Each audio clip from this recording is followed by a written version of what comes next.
esa mañana a la doctora María del Carmen Fuentes Cuevas, quien es maestra en bioética. Tenemos también a la doctora Eva Bastida Mercado, quien es neurólogo pediatra, y a la doctora Silvia Josefina Cuevas Álvarez, intensivista pediatra también. Gracias por estar con nosotros. La Facultad de Medicina se honra mucho con tenerles como invitados esta mañana y seguramente que el desarrollo de este evento será de gran utilidad y nos actualizará a todos en el tema. Para dar inicio, cedo el micrófono al doctor Israel, si es tan amable. Adelante, doctor. Gracias, doctor. Buenos días a todos. Empezando este ciclo de conferencias en coordinación con la Universidad del Estado de México, Autónoma del Estado de México, y por parte de la Asociación Mexicana de Terapia Intensiva Pediátrica, la AMTIP, vamos a hablar acerca de la muerte cerebral y hasta dónde llegar. Ya presentamos a nuestros ponentes. La maestra en bioética médica, la doctora Carmen Fuentes, la doctora Silvia Cuevas, intensivista pediatra, también especialista en pediatría médica, y la doctora Eva Bastida Mercado, pediatra y también subespecialista en neurología pediátrica. Vamos a empezar. Primeramente, doctora Eva Bastida, ¿cómo podemos nosotros definir a la muerte cerebral y qué recursos diagnósticos tenemos para esta entidad? Técnica, ¿cómo es el diagnóstico? ¿Cuáles son los recursos para poder dar un diagnóstico certero de muerte cerebral? La siguiente, por favor. Como tal, el concepto de muerte cerebral o de muerte pues tiene muchas, podemos dar muchas orientaciones, es una orientación teológica, filosófica, fisiológica, biológica, legal, que nos hace que podamos tener una gran complejidad para tener un concepto único, y eso ha dado pauta a que se den ciertos criterios que vaya avanzando el diagnóstico y el concepto de muerte cerebral a través del tiempo. En mediados del siglo pasado todavía se hablaba como muerte al cese permanente de todas las funciones vitales. Sin embargo, en 1959, en Francia, los neurólogos se dan cuenta de una discrepancia en los pacientes que seguían con un apoyo cardiorrespiratorio y encontraban que tenían todavía funciones cardiorrespiratorias, pero con ausencia de las funciones neurológicas. Y es donde se empieza a acuñar un diagnóstico o más bien una definición de coma irreversible o más allá del coma, como lo nombraron. Y a partir de ahí, pues empieza a dar una serie de investigaciones para definir y dar un concepto mucho más aceptable de lo que es muerte. Posteriormente, en 1968, en la Facultad de Medicina de Harvard se realiza un comité que se llama Comité de Harvard, donde se dan los primeros criterios clínicos para la muerte cerebral, y dentro de ellos el primero que define muy específicamente es el total daño permanente encefálico, que esto va a ser igual a la muerte encefálica. Y posterior a esto, hasta 1987, donde se dan las primeras recomendaciones también en pediatría, que son las recomendaciones de muerte cerebral.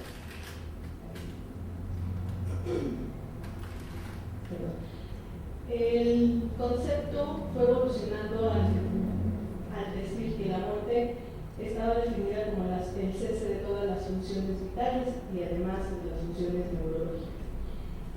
Se hablaba de que la muerte va a estar dicha como el cese del organismo o de la defunción del organismo como un todo. Y hay que recordar que el encéfalo está encargado de dar el funcionamiento del organismo como un todo. Por lo tanto, si teníamos un cese de funciones cerebrales, estábamos hablando de muerte. Y de aquí se deriva la definición de muerte cerebral, que es la más acertada hasta el momento, se dio desde 1987, que hubo una revisión de estas guías en el 2011, y se define muerte cerebral como el cese total e irreversible de las funciones circulatorias y respiratorias y o de las funciones cerebrales, incluyendo las funciones de tarea. Esto quiere decir que no son dos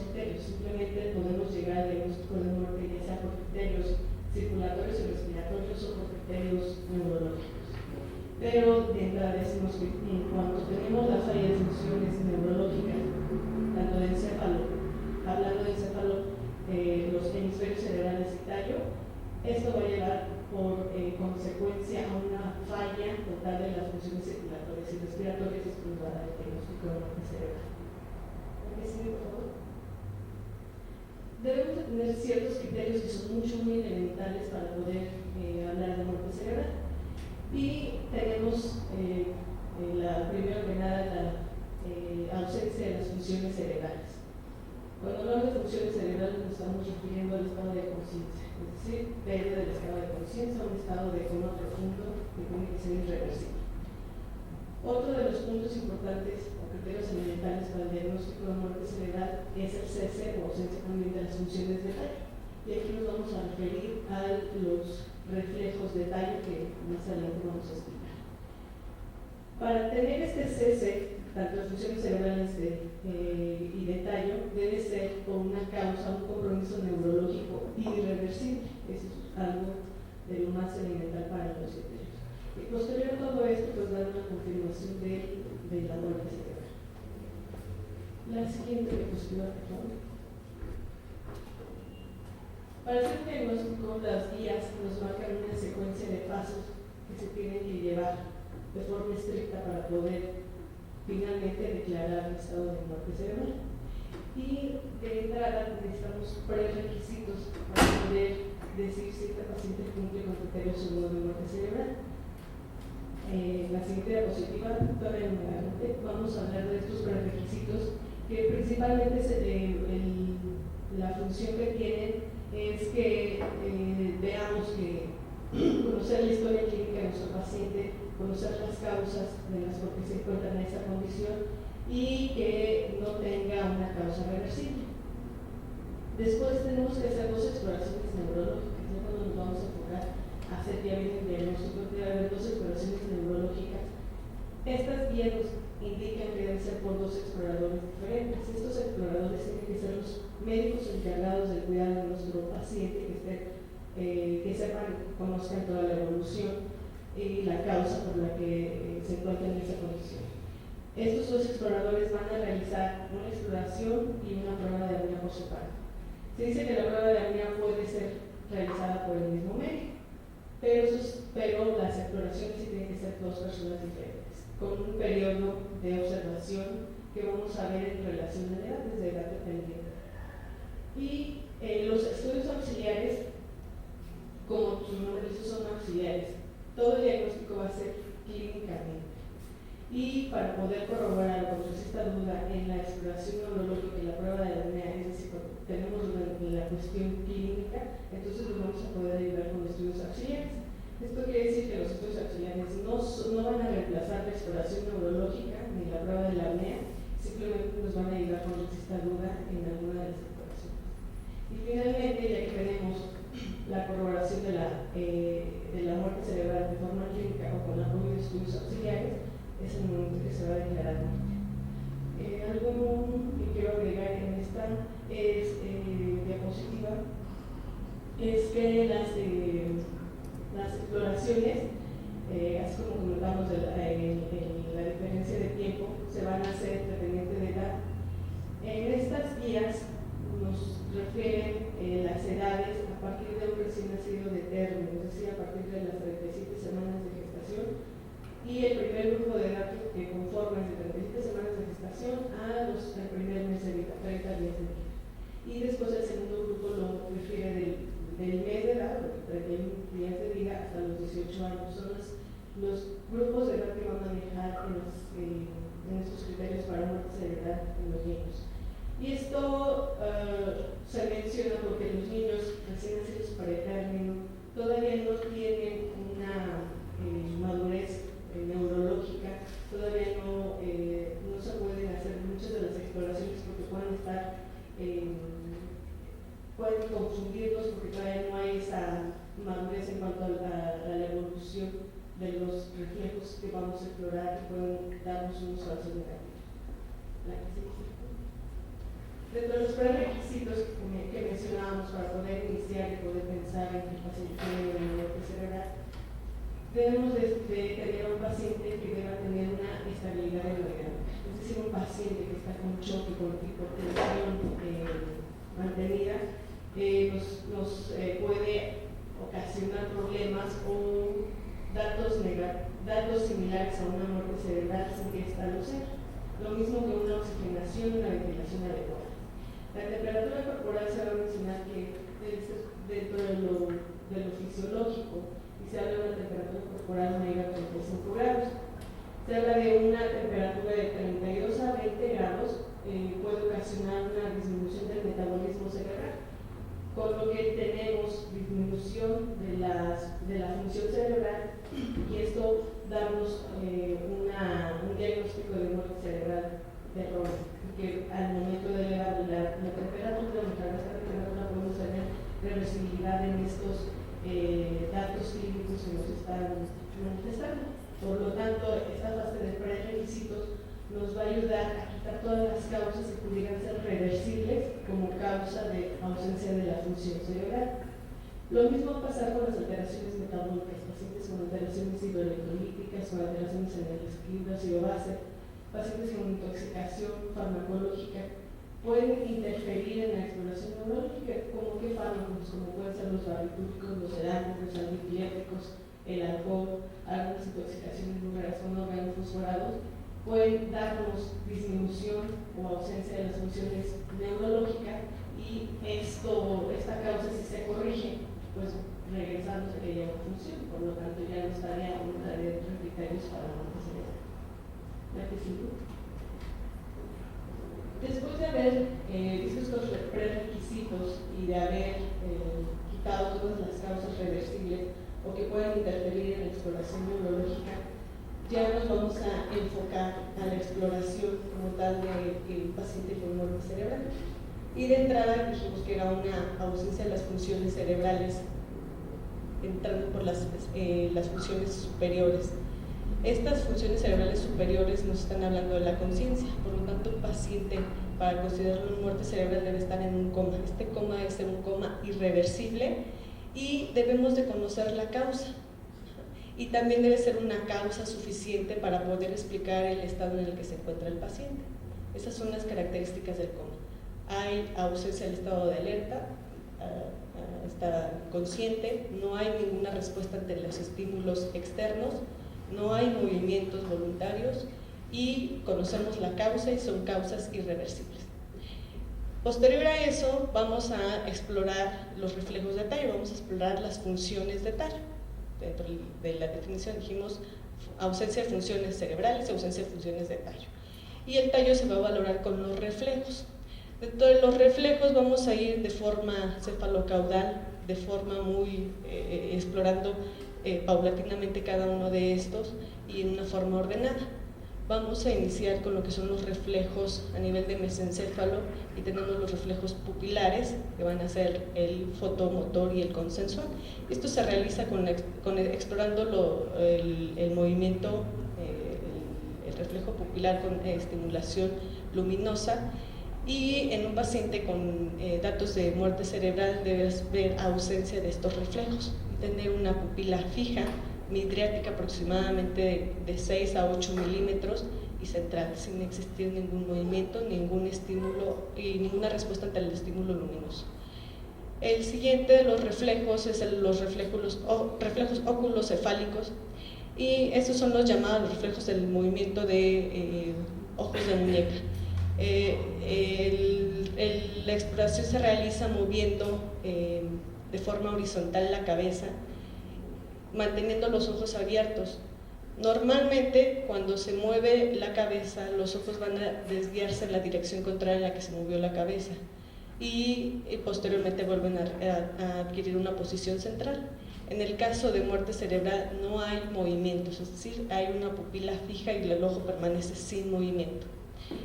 Lo mismo va a pasar con los reflejos óculo-vestibulares. En esto se va a hacer una estimulación del conducto auditivo externo con agua, esta va a ser un agua fría, aproximadamente 50 mililitros, con la cabeza en una posición de 30 grados.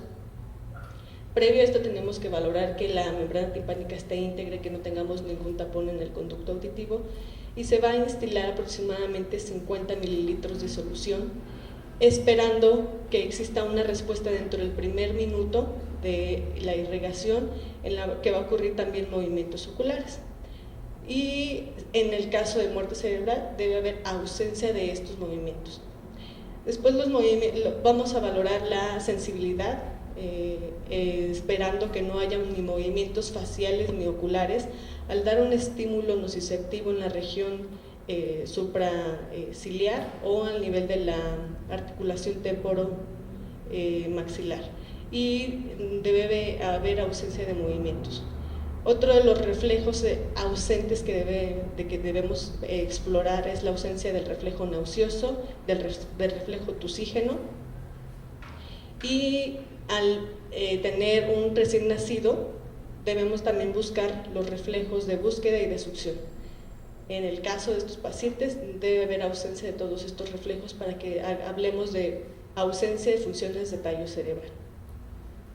Al final de esto se va a hacer también una prueba de apnea. Dentro del diagnóstico es pérdida de funciones superiores, pérdida de las funciones del tallo cerebral y la presencia de apnea. La apnea se va a definir como ausencia de movimientos respiratorios con un volumen corriente necesario para mantener la respiración. La mayoría de estos pacientes pues van a estar intubados y se tiene que hacer una planeación de esta prueba, que es importante para hacer el diagnóstico, es dentro de los criterios diagnósticos. Esta prueba se va a realizar con una hiperventilación previa a la desconexión del paciente. Esta oxigenación o preoxigenación se va a realizar aproximadamente 10 minutos con aplicación de oxígeno al 100%, y posterior a eso se va a tomar una gasometría. También hay que tener presentes que el paciente debe estar con eutermia, euvolemia y manteniendo las cifras tensionales normales. Y la presión parcial de CO2 también se debe mantener entre 35 a 40 milímetros de mercurio, para que podamos después de esto continuar con la prueba de la apnea. Se hace una primer toma de gasometría para medir estos gases, medir la presión parcial de oxígeno, medir la presión parcial de CO2, que como les comenté debe estar entre 35 y 40 milímetros. Posterior a eso se hace una desconexión del ventilador y se debe permanecer sin la conexión aproximadamente de 8 a 10 minutos, con la intención de ver que no exista ningún movimiento respiratorio, ninguna excursión en el tórax que pueda parecer o que sea una respiración. En el caso de que ocurra en el tipo de observación algún movimiento similar a la respiración, se debe suspender la prueba. Y la intención es llegar a el criterio para decir si la prueba de la apnea es positiva o negativa. Es positiva si no hay movimientos respiratorios y si al final de estos minutos en los que se desconectó y se toma una siguiente muestra de gases, tenemos una presión parcial de CO2 arriba de 60 milímetros de mercurio o por lo menos 20 milímetros por arriba de la presión parcial basal. Y juntando estos dos criterios, pues tenemos una prueba de apnea positiva. Hay ciertos criterios en los que se debe de suspender si el paciente está o presenta alguna alteración en la frecuencia cardíaca, arritmias, hipotensión importante o una desaturación importante, se refiere por debajo del 85%, en ese momento se debe suspender la prueba de la apnea. Y finalmente, dentro de la exploración neurológica debe haber una ausencia del tono muscular y de los reflejos. ¿Cuáles serían los únicos reflejos que pudiéramos todavía encontrar? Son los reflejos medulares. Estos reflejos medulares que pueden encontrarse son los abdominocutáneos, el cremastérico. Puede haber algunos movimientos que se llaman mioclonías medulares, y algunos de estos movimientos medulares pueden dar, hay que conocerlos porque pueden dar cierta impresión de que el movimiento es consciente, como puede ser el signo de Lázaro, que es un reflejo en el que hay una flexión del tórax que incluso puede llegar hasta sedestación, pero que es un simple reflejo medular que no debe confundirse con una función a nivel cerebral. La que sigue, por favor. Y ya por último, tenemos los estudios auxiliares. Si nosotros estamos completando una exploración neurológica con una prueba de la apnea positiva y todos los datos clínicos de la exploración neurológica en la que hay coma irreversible, con una ausencia de los reflejos, con esas dos exploraciones no es necesario realizar ningún estudio. Con eso estamos completando y diciendo que el paciente tiene muerte cerebral. Eso es suficiente para hacer el diagnóstico. Sin embargo, puede haber algunas situaciones en las que se requiera de los estudios auxiliares. Como les comentaba al principio, estos estudios no van a reemplazar la exploración neurológica. Y dentro de estos tenemos los que van a valorar la actividad eléctrica cerebral, que es el electroencefalograma, y los que van a valorar el flujo cerebral sanguíneo. Y estos estudios pueden estar o pueden realizarse en el caso de los pacientes que no se les puede realizar una prueba de apnea porque se desaturan de forma inmediata, porque presentan alteraciones en el electro, en la frecuencia cardíaca, presentan arritmias, porque tienen alguna enfermedad crónica, de neumopatía crónica que no nos permite alcanzar la presión de CO2 esperada, o en pacientes en los que, por ejemplo, tienen una lesión craneal, más bien facial, de forma importante, que no nos permite valorar los reflejos de tallo. Entonces son situaciones en las que está justificado realizar un estudio auxiliar. Y puede ser cualquiera de los dos, puede ser un electroencefalograma o puede ser una valoración de la función del flujo sanguíneo cerebral. Dentro del flujo sanguíneo cerebral se puede valorar con la arteriografía, con una angioTAC, se puede valorar con un Doppler transcraneal. ¿De acuerdo? La que sigue, por favor.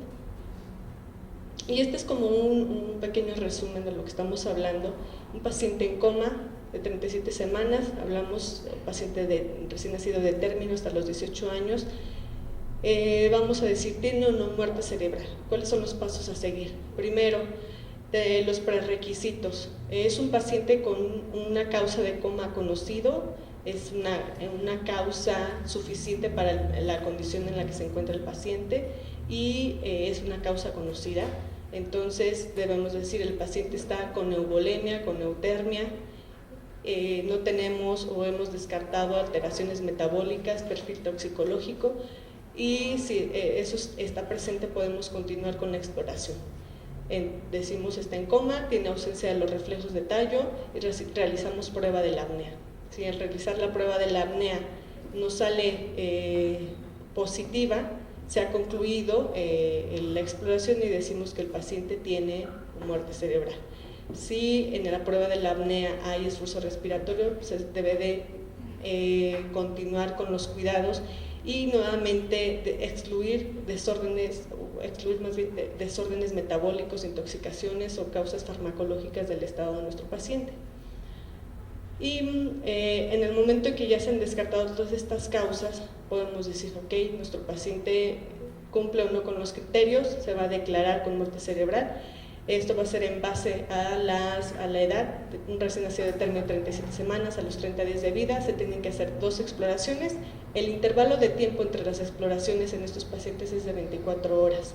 Había en los guías anteriores, se hablaba de hasta 48 horas, sin embargo en las nuevas se habla de 24 horas. Y en las dos no debe existir un cambio, simplemente en una se dan o se encuentran todos los criterios de muerte cerebral y en la segunda exploración se corrobora. Y de los 30 días a los 18 años, 2 exploraciones, cada una con su prueba de apnea, y el intervalo que se realiza son de 12 horas, en las cuales no debe existir cambio. Y los estudios auxiliares en cualquiera de los 2 grupos de edad debe considerarse si existen dudas al realizar la exploración, si no se pudo realizar de forma adecuada la exploración neurológica o la prueba de la apnea, o si existe alguna inconsistencia en la exploración. Doctora Silvia Cuevas, tenemos a un paciente que presenta datos clínicos de muerte cerebral con los criterios que ya hemos comentado. ¿Qué le hacemos para procurar esos órganos o para cuidar, mejor dicho, esos órganos para posteriormente ser trasplantados? Gracias, doctor. Igual agradezco la invitación de su parte. Algo importante que a nosotros nos toca como intensivistas es en qué momento yo debo retirar cierto soporte para poder hacer el diagnóstico de muerte cerebral que nos comentaba la doctora. Generalmente, cuando nosotros tenemos un paciente en terapia intensiva, lo tenemos con sedación, en ocasiones lo podemos mantener en coma barbitúrico, y en algún momento nosotros como intensivistas tenemos que tomar la decisión ante la sospecha que el paciente puede estar presentando muerte cerebral. Y esta es una decisión muy difícil, ya lo veremos con la doctora.